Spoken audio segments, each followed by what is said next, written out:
अस्सलामुअलैकुम। एक बार फिर से खुशामदीद।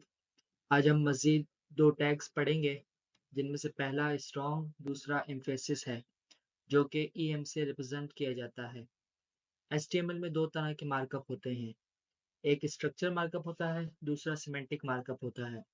स्ट्रॉन्ग और ईएम सिमेंटिक मार्कअप हैं, ये बिल्कुल बोल्ड और इटैलिक की तरह वर्क करते हैं, यानी कि स्ट्रॉन्ग टैग भी टेक्स्ट को ब्राउज़र पर बोल्ड करता है और इसी तरह ईएम का टैग भी टेक्स्ट को इटैलिक करता है।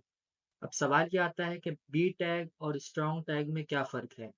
तो इनमें बुनियादी फ़र्क ये है कि ब्राउज़र में अगर किसी जगह तंबीह या अहम नोटिस या किसी वर्ड की अहमियत को बतलाना मकसूद हो, तो स्ट्रॉन्ग टैग यूज़ होगा और अगर किसी लफ्ज़ को सिर्फ़ बोल्ड करवाना हो, चाहे वो बोल्ड करवाना टेक्स्ट में खूबसूरती के लिए हो, तो बी टैग यूज़ होगा।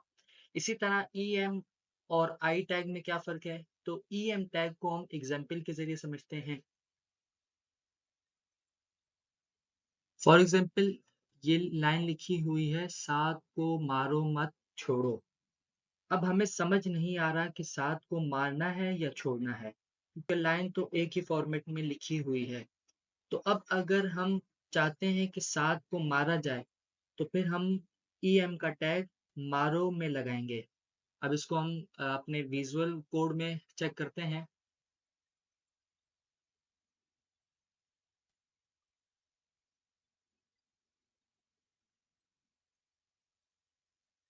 अब हम अगर चाहते हैं कि साथ को मारा जाए, तो फिर हम ईएम के टैग को मारो में लगाएँगे।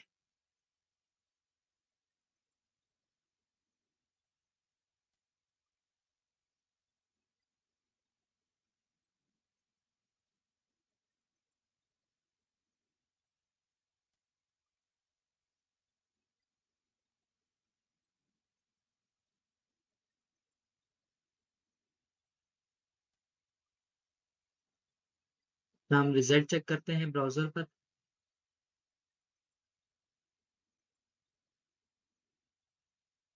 अब ये देखें, मारो जो है ये इटैलिक हो गया है। अब इसका मतलब ये हुआ कि साथ को मारो, छोड़ना मत। इसी तरह अगर हम चाहते हैं कि साथ को छोड़ दिया जाए, साथ को मारा ना जाए, तो हम अब ये जो मत लिखा हुआ है, इसको हम इसके अंदर लिख देंगे। तो अब रिज़ल्ट हम चेक करते हैं ब्राउज़र पर। तो अब ये देखें, मारो मत ये दोनों इटैलिक हो चुके हैं। अब इसका मतलब ये है कि साथ को मारना नहीं है, छोड़ना है। तो ये बुनियादी फ़र्क हैं इन चारों टैग्स में। फ़िनिश करते हैं आज का टॉपिक और हाज़िर होते हैं एक नए टॉपिक के साथ।